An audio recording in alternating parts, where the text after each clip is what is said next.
2 weeks ago, EJ kicked us off, and he started talking about what worship is. He started talking about it's the things in our life. It's not always God. It's the things in our life that we give priority to. It's the things in our life that we give worth to, right? So worship is what we give our time to, but it's our social media status. It's our sports. Sometimes it can be school, which school is a great thing, but so many things in our lives, our friends, sometimes they get in the way. Sometimes those things jump to the top of our priority list, and that's all that we think about. So that's what we talked about 2 weeks ago. Then last week, we had EJ and Lauren, his wife, up here answering some of your questions about why do we do some of the things that we do in worship, right? So first week, we talked about what. Last week, we talked about why. And some of you, the questions were, why do we raise hands? Some of it was, why do we do this? It was so many great questions, and I hope you guys got a lot out of that. But tonight, as we finish up this series, what we wanted to do was we wanted to do some extended worship, some deeper diving into worship. And so, if you notice, normally we do 3 songs up front. We decided to do 4, and we've got an extra song at the end that we're going to do a little bit more worship. Because we believe that it is so important for us to have a moment with God where we're giving all of our energy and all of our heart to God, right? Now, we also talked about that worship isn't just here, but for tonight, let's just talk about worship with music. Let's just talk about Elevate, right? Now, think about this. I'm going to try not to cough a lot, but I'm kind of sick, but we'll get through this. I am. Kelly, thank you so much for asking. You're. Thanks, Piper. No, think about this. Think about this. How many of you love like this is your favorite thing in the world? Okay, you got a friend sitting next to you, and you're telling him all about your day. You're saying, "Oh my gosh, today I found $100 on the ground. Today I aced a test that I didn't study for." Today, what else? I don't know. What would be amazing if it happened? I took a test today. Okay, I won the lottery, okay? And your friend is like from me to Ruby, okay, right here. And your friend is like, wow. Whoa. Sure. And then they look at you and they go, wait, what? How many of you guys ever been in that situation? Yes. Okay, now let's ask a really honest question. Keep your hand up if you've been in that situation. Okay, now how many of you have been that person before? Ask my wife. I'm that person like daily. She's like telling me all about the things we got to do, and then I'm like, And then she leaves the house, and 5 minutes later I'm like, wait, what? Where am I supposed to be, right? And so how many of you like being in that situation? Nobody. Nobody likes when you're telling somebody something or when you're trying to start a relationship and the other person doesn't really care. The other person is just saying words. The other person is just kind of getting through the conversation, right? Nobody wants that. If you're in a friendship like that, I'm guessing that you are kind of trying to find a way out of that friendship or you're trying to fix the other person, right? Because that sucks. When you're trying to tell them about your life, when you're trying to connect with them, when you're trying to be together and the other person is just kind of saying stuff and trying to keep the conversation moving, but there's really no emotion, there's no intent, there's no connection involved, like that sucks. That's the worst. Because I would rather them just say, hey, I don't want to hang out with you today. Like, I'm just going to stay home. I would rather that than in the midst of that conversation, they're not listening. Because what that means is that I am trying to pour myself out into them, and they're not caring. They don't give a fart, right? Sorry, I know, I said fart, right? They don't care, and that's the worst. And so tonight what I wanted to do is it's this idea, right? We just got done singing 4 songs, okay? Now, don't raise your hand. This is very rhetorical. Just think about it in your mind. How many of you know the words that you just sang? How many of you, maybe you remember the lines, but how many of you have ever really thought about the words and what you're singing? Maybe sometimes. But out of those 4 songs, do you know what all of those songs mean? Do you know what all the lines in those songs mean? Or now, this is honestly me so many of the times, and it's one thing that I'm working on at home, in worship, at work, with my kids, with my wife, all over the place. But I am what you might call a space cadet sometimes. okay? What that means is when someone's talking to me or when I'm doing something, I daydream. My brain isn't here, it's somewhere else thinking about like tacos, because those were so gross, yet so good. You know what I mean? But my brain just kind of disappears out of my body sometimes, and my wife knows the look. Like if I'm not looking straight at her and focusing, she'll go, come here, right here, come on, right? But in worship, how many of us, when we see the words on that screen, we just kind of say them? Like we don't really put the pieces of the puzzle together. We don't really think about the context of what we're singing. We just kind of say it. Like the never-ending reckless love of God. I mean, you probably understand that line, right? But maybe some of us don't. And this was something for me. This past year, I got to speak at a couple winter camps for some churches. And so one of the topics was reckless love. And so for me, I hadn't really jumped all the way into this idea of reckless love. Right? Because some of you, that song was kind of controversial when it first came out because people were like, whoa, whoa, whoa, listen, God's love is not reckless. God's love is very purposeful. It's very driven. He's doing it for a reason. And that is so true. But when you look at the definition of reckless, one of the definitions is without care of the result. Now think about this. The definition, which it's longer, but summing it up, it's without care of the result. So think about that. Think about what reckless means. God loves you no matter what, and he's going to love you even if you don't love him back. That's heavy. That's not just, the reckless love of God, right? Don't laugh at me. That was the best that I had, okay? But really quick, hey, Chandler, can you throw that line up here? Oh, the overwhelming, never-ending, reckless love of God. Now, again, this is rhetorical. Think about this in your heart. Think about this in your brain. Don't answer this out loud. Just focus with me for a minute. But think about this. How many of you have ever read that line, paused the song, and really jumped into, what am I singing here? The overwhelming. When I think of overwhelming, I honestly think about the negative things in my life that overwhelm me, right? When I think about overwhelming, I don't usually think about good things. I can't remember a time where I've ever used the term overwhelming and I'm overwhelmed with money, right? Or I'm overwhelmed with tacos, right? Normally the term overwhelming is not a good thing. It does not go together with good things. Yet it's in a song that's very positive. Yet it's in a song that talks about the reckless love of God, the love of God that does not care about the result that we give. That's incredible. See, there's something to me, so powerful about people who have the gift of writing worship music. There's several kinds of worship songs. To break it down simply, there's celebratory, there's celebratory to the world, there's celebratory to God, and then there's reflective to the world, and there's reflective to God, right?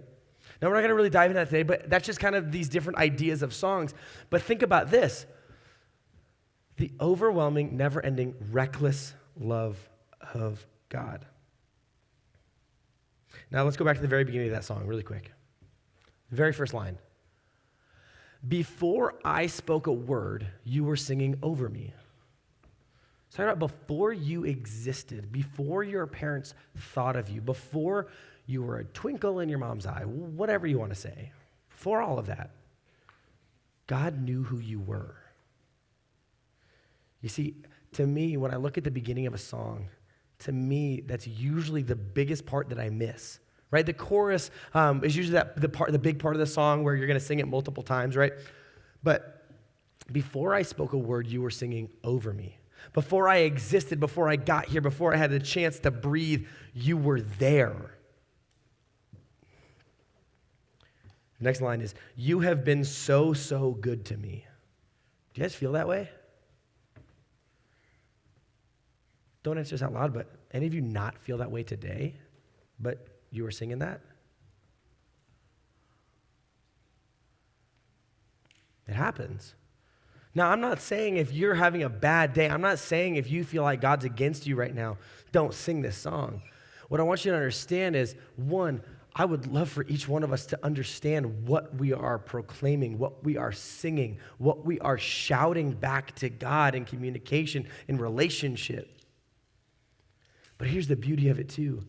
In the midst of those dark times, in the midst of the most difficult situations you'll ever be in, when this line comes up, you have been so, so good to me. Maybe that's not how you feel right now, but that is an understanding that God will provide, that God will take care of you. And when you speak that, that is truth. When you speak that, God will show up. When you speak that, when your heart says, I don't feel that way, but you say, no, I believe that you have been so, so good to me. There's something emotional that happens, and I believe that is the deepest connection that we have physically with God is our heart. Because we feel this. When you sing that out, when you truly understand, because when you don't understand the words, when you're just seeing it on the wall, when your brain's somewhere else, it's so easy to just say words. But when you look at that, and I hope that the next time we sing this song, that for a moment you look and go, you have been so, so good to me, even if you don't feel it right now, but that you believe it in your heart. You know, God, right now life sucks. Right now everybody's against me. Right now I don't know what's happening at home. Right now my grades are slipping. Right now I don't see a way out. But I know in my heart that you have been so, so good to me and that you will get me through this. When you look at these words on the wall, I hope you don't just see words. I hope you begin a conversation with God, you pouring out your heart to God. And that's that relationship. You see, when I was talking about that friend that sits there and goes, yeah, when you just sing, you have been so, so good to me, oh, overwhelmed, it's not a relationship. It's you just getting through the motions. And then at the end, when we come up to the message or we go to small groups, you go, wait, what? And we've missed the whole conversation with God. I want to jump to the first song. Only Want to Sing is what it's called, in case you guys want to listen to it later. The first line of this song says this: this is no performance, Lord, I pray it's worship. Catch that? Us jumping and getting crazy, we're not doing it for the people next to us. I'm not jumping just so the people next to me think that I'm into this. I'm not clapping just because the people next to me are doing it. I don't put my arms around shoulders and get stuck in that weird swinging thing. I'm sorry, it's weird. Just because my friends are doing it. Lord, I pray it's worship. This is no performance. Lord, I pray it's worship. When I'm singing, when I'm losing my voice, when I'm shouting, when I'm closing my eyes, when I am talking to you, I hope this is not a performance. The next line says, empty words I can't afford. I only have a short time in worship just on Tuesdays. Now, we can do worship in other ways outside of Tuesdays, 100%. But just thinking about this, empty words I can't afford. I don't have the time. I don't have the emotions to just say words. My voice is going to go out. I'm going to be tired. If I'm going to sing it, I'm going to sing it for you. I'm not chasing feelings. That's not why I'm singing. And the next one is, you're the reason for my song. Not the person next to me, not because it's fun to just jump and get sweaty. You're the reason that I'm singing these words. You're the reason that I'm here. You're the reason that I'm breathing. You're the reason that I am who I am. You're the reason for my worship. I only want to sing if I sing with everything. If I sing for you, my King, I can't imagine why I would do this all for hype, because it's all to lift you high. We sing those words so fast, but that last line is, it's all to lift you high. Everything we're doing here, every moment of worship, every moment that I exist is to lift you high, to bring people to your name, to help people understand who you are. Now, I know for some of you, worship's not your thing. I get it. For some of you, lifting your hands is weird. That's fine. Everyone worships in different ways. But what I would say is, even if you're just standing like this and you're looking at those words, I hope that as you read them, that you truly believe them. They're not just letters on a wall. They're not just you getting through the motions. It's not you saying, yeah, okay, sure. And at the end, going, wait, what? The overwhelming, reckless love? Is that really how God feels about me? I hope that as we dive into worship each and every Tuesday, that we would understand what we're singing. We would understand why we're singing. Again, you all are going to worship in different ways, and it's so much more than just Tuesday. But as we're here, I hope that these words are just as important as anything that we say up here. I pray that the worship that you have, if you need to close your eyes, that you do that. I pray that you have a moment. You see, that's why the band is here. The band isn't here to rock out and be rock stars. The band is here to help you get into a moment with God. If you ever need to go off into the corner by yourself, if you need to close your eyes, if you need to walk away from your friends, do it. Later, when we go to small groups, I hope that you guys ask questions of your small group leaders. Ask them about their worship experience. Their answers might be different than what I'm going to say. Worship is different for everybody, but what I hope is that in those moments that you can find time, that you can connect with God, and that it starts with the words that you're singing. It starts with the words that you're shouting out to God. In Psalms, it says this, Psalms 98. Verse 4 says, shout for joy to the Lord, all the earth. Burst into jubilant song with music. Make music to the Lord with the harp and the sound of singing. With trumpets and the blast of ram's horn, shout for joy before the Lord the King. That's what we're called to do. Shout to God. Pray to God. Connect with God. Right now, I'm going to bring the band back out. We're going to have a couple more songs. And I hope that tonight, in our final moment of musical worship together, that we'd be able to connect. As you see the words on the wall, that you would connect with them, that you would start to jump in and understand what they mean. If you ever are wondering what songs that we sing, come ask us. We would love to connect with you and tell you what they are so you can listen to them at home. But as we're singing out to God, maybe for some of you, it's not even singing the words on the wall. Maybe it's just closing your eyes and praying and talking to God. Whatever your worship looks like, I hope tonight as we sing these last few songs, you would connect. But that whatever you say to God, that you truly believe it. I'm not saying you feel it right now. There are many times the words that we sing, worship in my car, I don't feel the way that I'm saying something. But that doesn't change how much I believe it. So I pray tonight as we finish out our Praise Hands series, we're going to do a few more songs. Find a moment to yourself. Find a moment to connect with God however you need to. And when you see those words, you begin to understand them, believe them, and shout them out to God. Because worship is one of my favorite things, and worship is what we're called to do with God. And I believe, me and my team talked about this week, there's something so powerful, so emotional when you are truly singing out to the one who created you. Before I spoke a word, you were singing over me. I hope you truly believe that there's a God in heaven who loves you. There's a God in heaven who designed you, who created you, who thought of you before anybody else did, and was ready for you to come here tonight. Let me pray for us. God, thank you so much for these students. Thank you so much for the time that we get to be with you. I pray that as we go into these last few songs, that we would see those words, that whatever we begin to sing, that we would believe it. I pray that we would have a moment of connection with you, that we would understand who you are, that we would understand that you are there for us, that you love us, that you were there before everything. That we have a deeper understanding of what worship is and how we can connect with you during that. I pray that you would speak into the hearts of these students tonight, and they would walk away knowing that you are with them, you are for them. And in a moment of shouting, of praising, maybe raising our hands, maybe closing our eyes, maybe just saying, God, I need you tonight. But in those moments that we would be able to trust that you're there. We'd be able to feel that you're there. We'd be able to know that you're walking with us. We pray all of this in your name.